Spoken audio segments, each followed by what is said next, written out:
credit. I launched a credit repair company. That's where Johnson & Johnson Consulting was breathed from. From there, I realized that everyone that was coming to me to repair their credit was either trying to buy a car or buy a house. So from there, I said, okay, Johnson & Johnson Consulting is now going to branch out and start going to auctions and buying cars.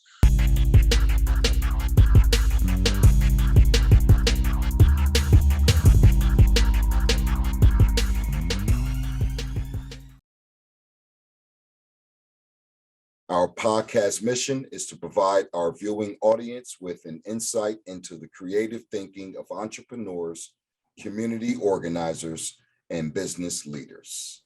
Welcome to the Entrepreneur Chamber, where we like to highlight those that like to step out on the limb and take a chance in the community, not only to empower themselves, but empower you, our listeners and our community. Today's first guest is Mr. Quasim Johnson of Johnson & Johnson Consulting. And today's host is Mr. IJUST, my man IJUST, and myself, SOS for the people. SOSA. For Quasim Johnson, how you doing, my good brother? I'm well, man. Thank you for having me, man. Peace and love to you both. Definitely like to, first and foremost, let everybody know Quasim Johnson is a very good brother, a brother that we know. He's a brother who's come a long way. He's a pillar in his community. He has a company called Johnson & Johnson Consulting. He's a director of housing for the Housing Authority of Asbury. I can't say enough good things about this brother. He's a motivational speaker. He's highly connected in his local church, where he does a lot of things with his local church and tries to do things in the community. A pleasure. I'm certainly happy and glad to take this time out to have this discussion with this brother. And without further ado, Mr. Quasim Johnson. Quasim, please, my brother, can you tell our listeners a little bit about yourself? Again, man, I just want to thank you both for this opportunity.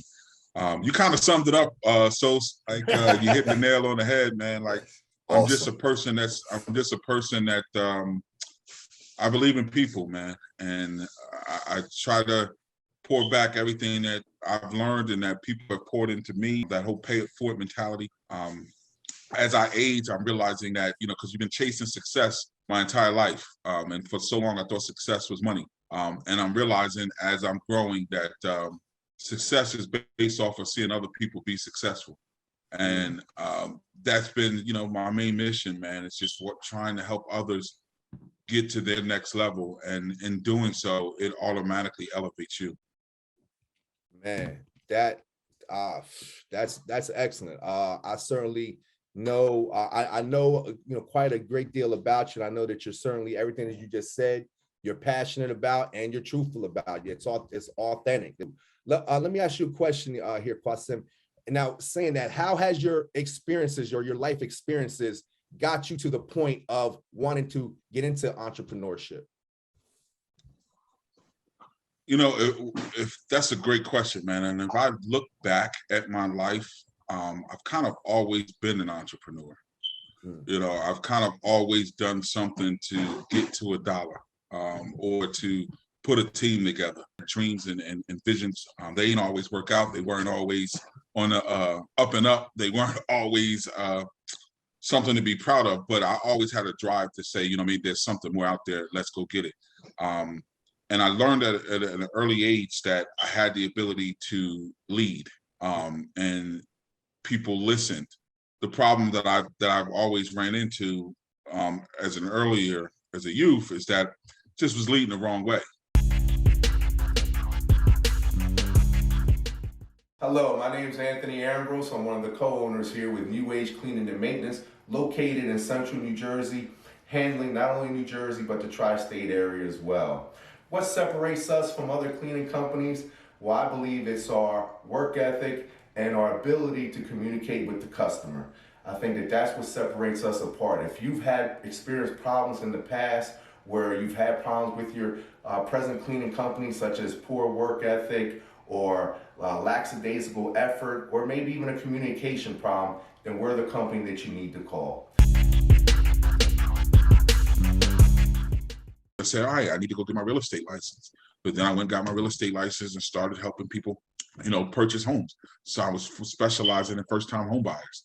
Those people that were, on Section 8, on government assistance, or just check to check. We're giving them the opportunity and say, no, you can do this.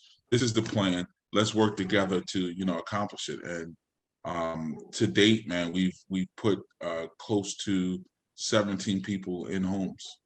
Congratulations, man. Man, congratulations. That's a beautiful thing. Yeah. So, and point that you answered my next question, I was going to say, it's about Johnson & Johnson & Soul, but I think pretty much in a nutshell, you told us, what Johnson & Johnson & Soul does. And what I like what you said was that basically, you had to kind of reinvent the company. Within you starting the company, you saw that, all right, this, there's actually, or this is working, but there's actually a lane right here. So you kind of readjusted. And so to me, I think, that's also another thing that, when you're in business is very important. Going back to that collection foundation, there was a owner of one of the companies I work for. I'll throw his name out there. You're both familiar with him, Larry Wow. He said he said to me one day, he said, man, listen, he was one of the best that ever do it, man. Talk about reinventing yourself. The man never, and he's still in the game. He's still into the game to this day. Hey, he still got a shot. He just Lord Sith, man. I mean, his, when I get to, without saying nothing out there crazy, but his reinventing was one bank to the next bank. It was 100% boiler room. Phone, all you see is wires hanging from the wall. You're in a whole nother building. Let's just say Fridays, let's just say Friday, some days, sometimes could have been an adventure. You could be a little bit hesitant, or you're wishing a little bit that way. But one of the things he said to me, man, that has always stuck with me, he said, Q, it's a difference from working on your company and working in your company. And when he said that to me, like, I didn't really get it at the time, but it resonates with me now that sometimes you got to step back in those moments of struggle, in those moments of doubt, in those moments of indecisiveness. You got to remove yourself and then look at the overall picture and say, what direction do we go in? Because sometimes when you right in the fire, all you feel is the heat. Yeah. So you and all you thinking about is getting out of this heat. That's right. But sometimes you got to get through the heat to get tried and tested, because that's where the gold is purified. So if you go through this storm, if you make it through this point, then I can see. So when he told me that he struggled now, I take the opportunity to take a step back and say, okay, what's going to make this company better at this point, rather than what's going to make Quasim comfortable. Man, that's me dropping jewels. Now I see here that, as I said in the introduction, that you're director of housing. How did that come about? Like, how, that's not a position everybody gets, or you hear a lot of people have. So like, how did that come about? Or, I mean, honestly, brother, the reason how it came about was this. Because I was in the middle of building Johnson & Johnson Consulting. My wife and I, and just a brief testimony, my wife and I were in a home that we were renting for 7 years. We were supposed to be in a home for a renter-owned type deal. The owners stopped paying the mortgage. They ended up foreclosing on the home. The bank ended up coming and trying to evict us. We ended up being able to stay there another, I think 18 months. But then they were like, okay, enough is enough. You got to go. We found ourselves at that point almost homeless. I had a member of my church come to me and say, hey, man, my basement is open to you. And literally, I took a family of 4 from a 4-bedroom house, 4-bedroom, 3-bath house to someone's basement. And my wife and I, we had a 6-month plan. Now, I'm still trying to build a business. I'm not making much money. I may have 1 month that I do $3,000, $4,000, and I have a month I do 800. So it was we were at that point. And shout out to my wife, man, who always beside me and never wavered. Right. And kept, holding us down during the process. But we moved in with this family. Literally, we gave ourselves 6 months. Within 6 months, we paid off $30,000 in credit card debt, and then also had the down payment money for a home purchase, our first home. But in that process, I was like, I gotta get something stable to be able to sustain the mortgage on the property. So an opportunity presented itself to go to the housing authority as an executive administrative assistant. Essentially, it was a secretary. Executive administrative assistant. Such a fancy title. It was a fancy title for secretary. And you guys know me, like I'm not a very detail-oriented person. So for me to be a secretary to anybody is automatic failure. But I applied for the job. They literally hired me, man. And I got hired as an executive administrative assistant. Asbury was in the process of a transition at that point. So there was really no leadership in place. And I got in and I just saw opportunity, and I just, do what I do, man. I just started working and encouraging people and trying to change the culture. And that was April of 2018. And by October of the same year, I was promoted to director of housing, which is probably 6 levels higher, and tripled my salary.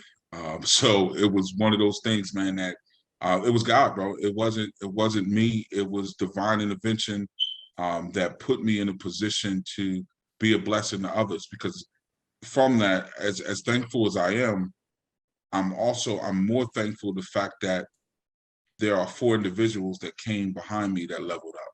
I was able to bring in, that was able to get housing, that was able to get stable employment, that was connected to me prior to me accepting the position. So that's how I got in with the Asbury Park Housing Authority. And then from there, I was already in the community. Let me say that. I was already in the community. I got you. So they were familiar with me. Right. As an individual, but you not were already a familiar realm. face. You know what I mean? So I watched the process before. So I took a lot of that information that I absorbed over the years that I didn't even know I had, and applied it here. So real quick, man, and this is why having somebody like him on here is important, because just this conversation, like, not to skip past what you guys were just saying, but that's important points that both of y'all are making, because it's in that nuance where a lot of people do fail. All right, what year were you in the buddy's basement? What year I moved into there. That would have been November of 2017. So 2000. So let's just get this straight, Entrepreneur Chamber. Let's just get this straight, or brother Quasim Johnson. I call him Q, or Quasim Johnson. 2017, you and your family are basically in the basement, right? 2 rooms in the basement. Yep. Now we're in 2022. We're really 2 years later. You in the house. Six right? months later. You're in the 6 house. months later, I was in the house. 6 months later, you're in the house, right? A beautiful home. Because I see your home. It's a You beautiful home, right? Same home. You Googled it. No, you know what? I've seen some of your posts, and sometimes a couple of Yeah. I thought, okay, it looks like you got a nice house right there. Okay, my man Q, go ahead, my brother. So happy for you. But anyway, 2 years, 6 months later, you're in the house. Now you was a secretary, right? Or administration. Now you're housing authority. A bearded secretary, right. Too. You got your business that was basically a credit repair company. That while this is going on, you're in the process of transforming that into more of a mortgage, more of a conduit to fix their credit, to get them to ultimately home ownership or get them in a vehicle, whatever they like. I mean, man, if that's not first of all an amazing testimony, first of all, which I think somebody would like to hear. But more importantly, man, that just shows a lot about you, like, be honest with you. And I think it tells a lot about your faith as well. It also goes to perseverance, man, because the whole key of what you guys spoke about like 5-10 minutes ago was speaking about getting to that heat and not running away from that heat. So even at the moment of what to some people would have been looking like a decline in lifestyle, that was you going to the heat and facing that heat. And then you came out, like you said, the gold got to go through the refinery. And then now look how polished it is, you know. So I certainly salute you, man, for your perseverance, because those are certain attributes that you as an entrepreneur and a small business owner, you got to have the guts for this, man. And part of having the guts is that perseverance and determination, and not being afraid to fail. Yeah, because I know a lot of people would have folded right there. Would have folded right there. I know a lot of right folded right there. I definitely considered it, man. Truth moment.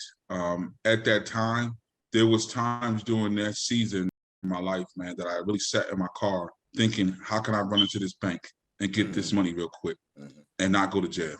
Like that's real. That I truly thought and had these conversations with myself. Had these conversations with myself because I couldn't go and face my family. Right. That season of my life truly humbled me. There was humility that I had to operate in, and it was through that, man, that I developed this mantra that I'm using now to this day. It's called PEP, P-E-P, PEP. And it's something that my dad used to say to me when I was young, like always have PEP, and it stands for stay positive, enthusiastic, and persistent. Stay positive, enthusiastic, and persistent in every area of your life. Right. Because no matter how bad things are, there's something positive for you to hold on to. That's right. Man. You got to stay enthusiastic chasing goals. You got to be energized about it. Like every day, it can't be a task for you to go out and chase your vision and chase your dream. You got to stay enthusiastic about it. And you got to stay persistent. You know, you got to stay on the grind. And when you do that, man, I mean, I just hope that the members and listeners that are listening to this, man, like this is inspiring somebody. I'm telling you, right, this is inspiring somebody. It is, man. What does Quasim stand for? What does because it means something. What does it mean, if you don't mind? Well, my name is Qaasim Akil, and it's Arabic in origin, and it stands for leader. Well, Quasim means a leader, provider, protector, and then Akil means one that's intelligent. And that was something. My dad was very purposeful, man, in a lot of things that he did. And he told me as a child, like, if you live up to your name, you'll be a good man. And that's been, he's always said that to me, man. He's passed away over 20 years now, but a lot of his teachings, come back. And you now understand them as you are a father and are a wiser man. Didn't get it, ran from him before, man. Yeah, man. We all been there. That's right. That's right. Ran from him. I never, everything I did was opposite of what he said when I was young, Another jewel, man, that he dropped on me is, I remember I was in high school and they wrote an article about, in the paper on me for my athletics. And it said, Quasim Johnson has the potential of being one of the best linemen to ever come out of the state. And I got home and I was like, Dad, look. He looked at it. He's like, oh man, I don't mean and crushed me. I was 15 years old. He told me it ain't mean crap. You know what I mean? I was like, you a hater, man. How you going, what I mean? And what he said to me was, that article says you have the potential of being that. Come back to me when you do it. Don't get stuck in your potential. That's right. Man, don't get stuck in your potential. Don't get stuck in your potential. Potential don't mean nothing until it's realized. Hey, just think about if, like you saying, to your point, that was so profound, but at that age of 15, we don't understand those words of wisdom at that time. But just even you saying that to me, that was like, that's profound. So, to the brother Sos point, man, I know that there's a listener out there based off of your transparency, man, that's inspired.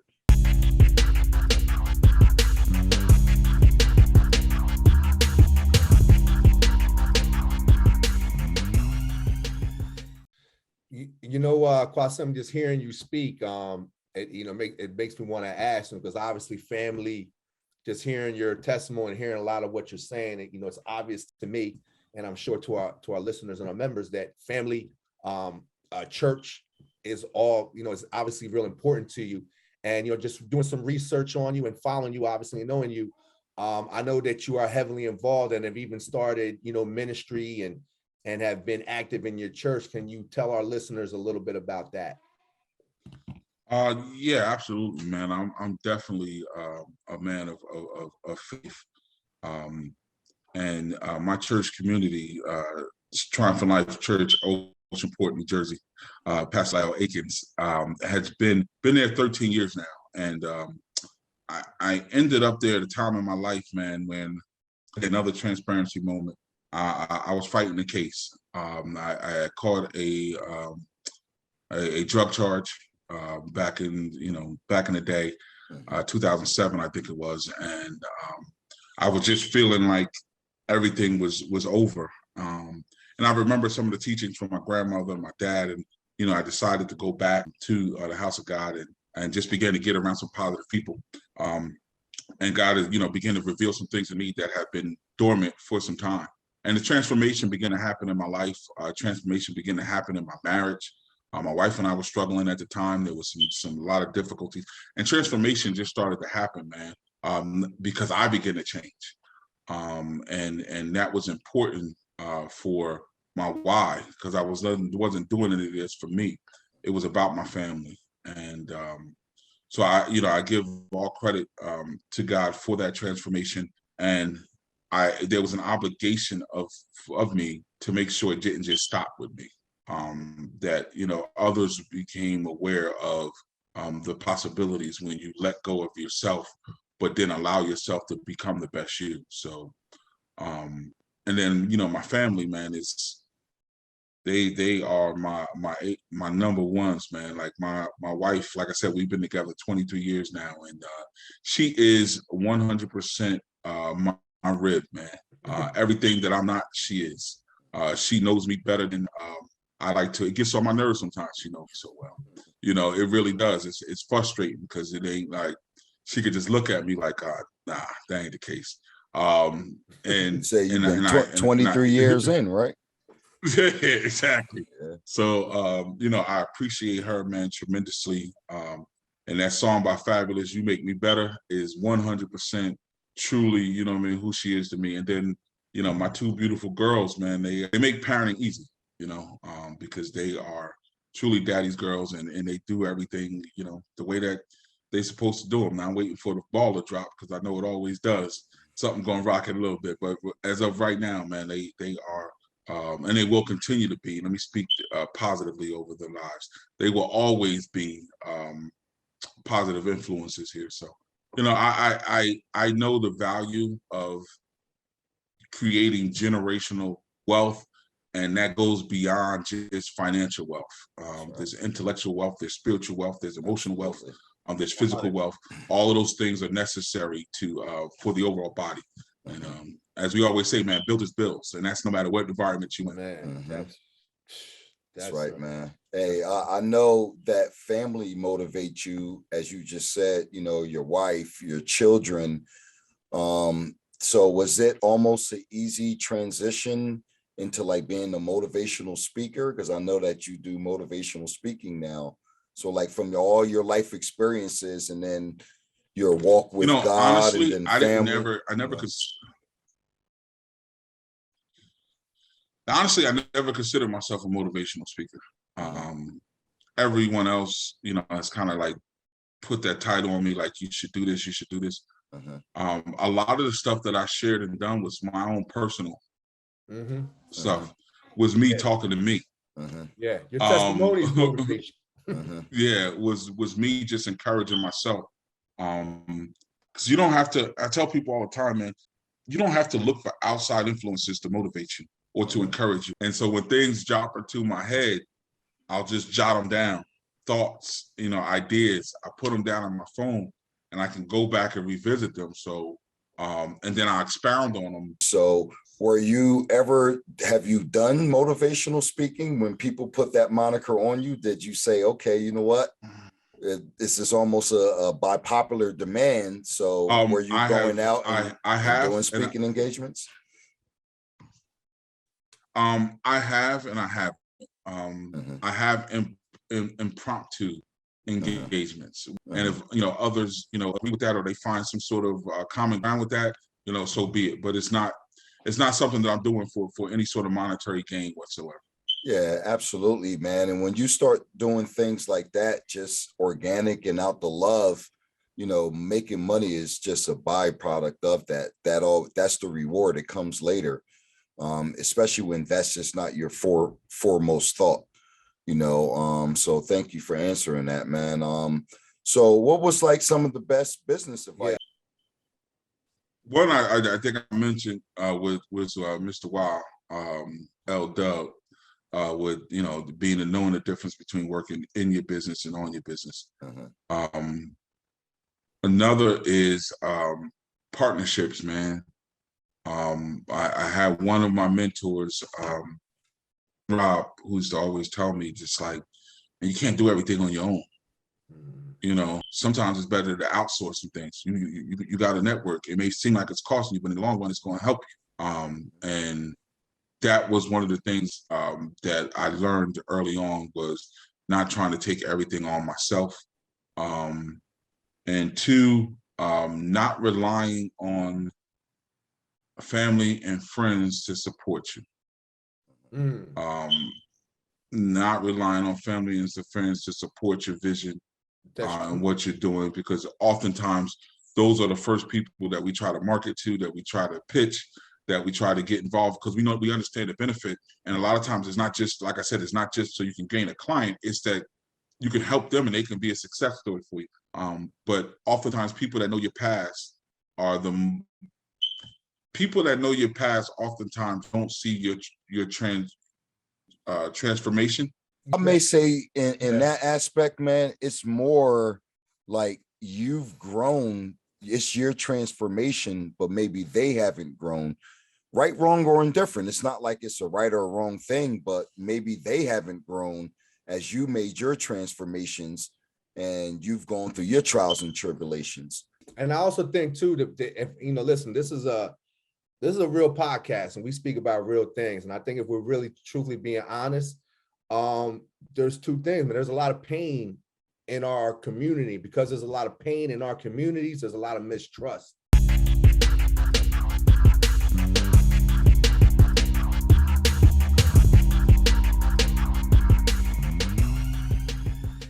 Our communities. So what happens is a lot of times, unfortunately, when one of us in our community, they grew up with us and they see us elevating and you're on, level 12, right? But they're still on level 6.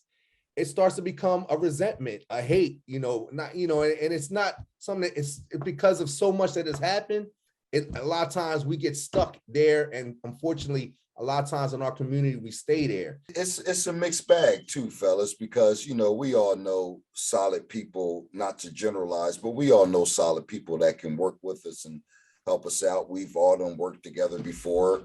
And, I've met Quasim, I've met SOS, and it was like y'all was brothers from another mother to me. You know what I'm saying?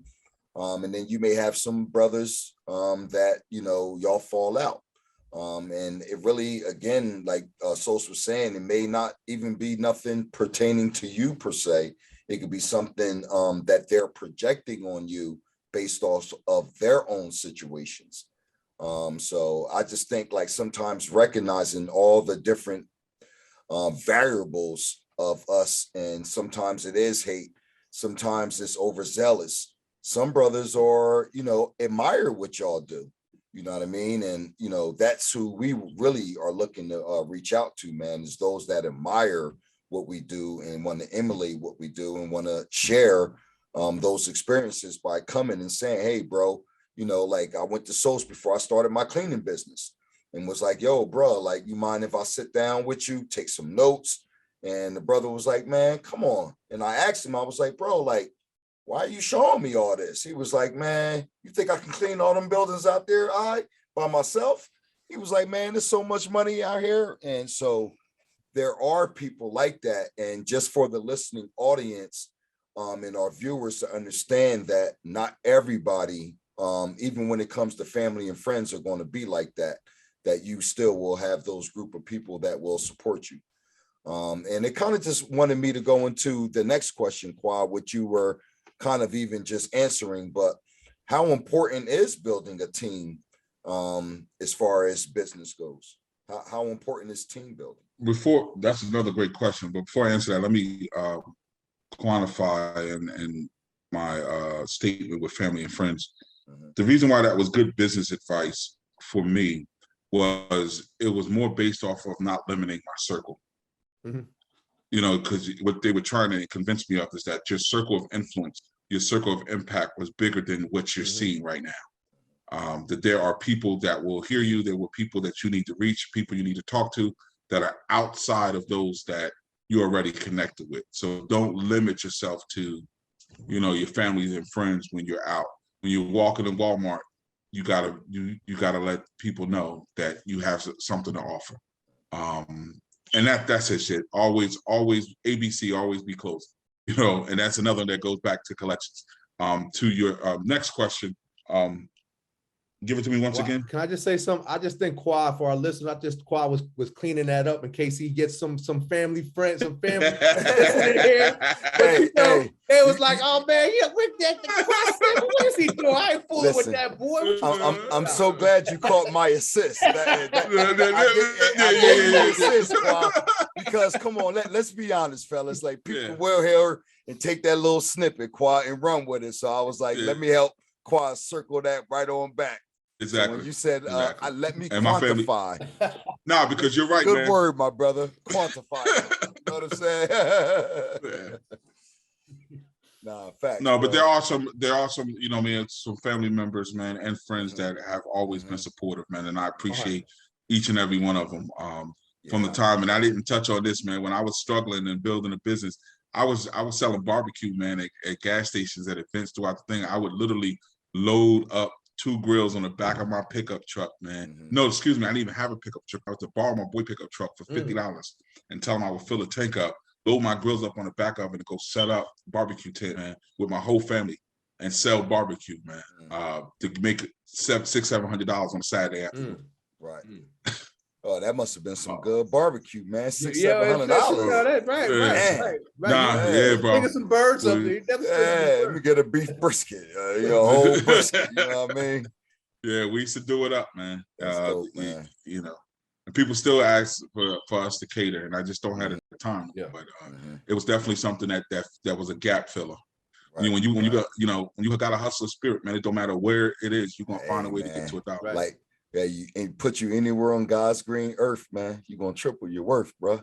You know what I'm saying? And it just leads me back to even with the whole motivation thing in collections, and to bring it back full circle, you had to motivate people that didn't want to pay their bill, that got all the way into collections, and we were some of the best that ever did it, man, and motivating people without fear mongering. Because if you can recall, us three in our little corner of collections, you had your fear mongers over there, but our little circle, man, we never really, you might have had to been stern or firm with people. We were more educating. Man. Yes, sir. Exactly. Yes, sir. We were more educated, educating the consumer. Absolutely. My philosophy with collections was always, I learned my niche, and my niche was that education part. I wanted people to feel like they were sitting on the couch next to me, and I was educating them on how to get out of this problem, rather than me dictating to them what they were going to do. I never used fear as a tactic, man. Wasn't necessary. No, I think if you were, I think that's in everything too, not only just in collections. I think if you're first of all, you're honest, and you explain a situation, or you explain something in a practical way where it doesn't fly over somebody's head, where it's simple ABC 1, 2, 3 and type of way. I think a lot of times when you can connect, that's how you can connect. And if you can connect with the consumer, then obviously, things can happen once you can make that connection. A lot of times making that connection, I always thought when I was on the phone that if I can make a connection on the phone, and a lot of time I just felt like just being authentic and just explaining the problem. This is what your problem, and also having the solution to get out the problem. And I think that I always thought that was the most effective way. And that type of game. I think I'll be honest with you, it's the way I still move in business to this day. You know what I mean? Absolutely. So electric static sprayers, disinfectant service by JMD Janitorial. This misting technology envelops surfaces, allowing the disinfectant to effectively penetrate any material. It is applied with electric static sprayers. It's establishing that common ground. Like there's some similarities that you have with everyone that you come in contact with. I remember one time, man, being on the phone and hearing a woman dog bark in the background, and I'm a dog lover. And all I did was ask her, what kind of dog is that? And she told me what type of dog it was. And it started a whole conversation about dogs. Ended up getting a $15,000 payment from this woman. Yeah. And literally, she wanted nothing to do with me until we started talking about her dogs. Right. Yeah. Yeah. Excellent. And then she, you know, then we went, and during that conversation, she said some things that I said, oh, okay, I hear this, I hear this. And you can see where the potential to help her was at, with, you know, finding some resources. And, you know, we took probably a $40,000 debt down to 15 grand. So it was a win-win for everyone. Yeah. I think that's something that all three of us always had in common, man, our willingness to help people. You know, like when I think about SOS, his willingness to help people. When I think about you, your willingness to help people. When I do my intro spec, man, the willingness to help people. And I think that's just beautiful, man. That's the true definition of brotherhood, man, just wanting to help each other. And, you know, what I desire for me, I desire for my brothers. All right. So at this point, man, SOS, you got any closing remarks? You want to drop on Qual? Yeah, listen, my closing remarks is I wrote it down. I was taking notes. But first and foremost, I think that one thing that I really like about this conversation today was two things that I got out of it. For one was you know, your testimony is a blessing. Like what you go through in life isn't sometimes necessarily for you. A lot of times God is putting you through that, or you're going through that trial and tribulation for someone else.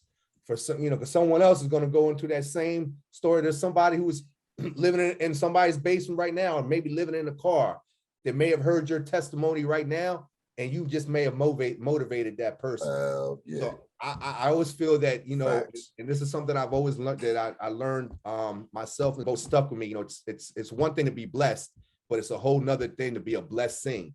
And I think when you can be a blessing, that's when, you know, that's where the real power is, man. You know, it's, you know, it's cool to be blessed, but it's something else to be a blessing to someone else. And the other thing that I got out of this conversation is, and this is a lot for our members and our listeners, is, man, if you're trying to get into business, man, you got to have a why. I speak about this all the time. You know, that why can't be centered around you. It can, and you probably will be successful, but I think a lot of times it's a fleeting success. I don't think it's going to be sustainable. I think when you make it about something else other than yourself, the chances of it being sustainable are 10 times fold. But my closing remark is that, because I wrote notes on this one here, Quasim, and I like to close for my closing remark is PET. Stay positive, stay enthusiastic, and stay persistent. Absolutely, man. And I couldn't said it any better than that. So for me, man, I just appreciate your transparency. You having a discussion with SOSA and I, coming onto the platform, sharing your story with our viewing audience. You know, I'm humbled by it, man. Thank you so much. Like I said, man, we all go back to what you say, 1990, 2001 or whatever, 2002. So that's 99, man. Yeah, man. That's I remember one time, man, you fled from the police, but I ain't even going to go into that story. And you had the silver Chrysler because we were trying to make it back to work. Back to work on time from lunch. Like, yo, yep. is that the But this is the Entrepreneur Chamber, where help us empower us so we can help empower you. Yes. So my brother Quasim, man, we just going to leave you with the closing remarks, my brother. Just whatever you want to, you know, share with the viewing audience. Feel free. Feel free. The floor is yours. Yeah. Only thing first off, man, thank you guys again, man. It's an honor and a privilege to be here, and I love what you both are doing with your careers, and how you branched off, man, and the mark that you're making in this world, and what you're doing for your families for generations to come. So as far as closing, I would say this. I would say, don't be afraid to fail. Go after what you believe you can accomplish. Stay positive, stay enthusiastic, stay persistent, and have pep. That's right. Have pep. Pep Talk podcast coming soon too. Pep Talk. Yes, yes. Another shameless plug. You guys will be on. There we go, my brother. Bring it all back. You will definitely be on. Oh man, it'd be on. our man, honor, and we man. would love to be on. We would love to be on. Yes, sir. So, man, first of all, this was a great discussion. We want to thank you, Quasim. I hope all our listeners and all our members have got this, man. This brother dropped a lot of jewels. This brother was transparent, authentic. He gave you a true testimony. He didn't come here, give you no fluff. The man gave you the nuts and bolts, the gritty. He gave us, he came from the dirt. And what this brother's doing now, we are supporters of you. We're fans of you. We're brothers of you. We want nothing but the best for you and your family and all those that you empower. And, you know, we're going to sign off. This is the Entrepreneur Chamber. And again, empower us so we can empower you. Peace all and be victorious.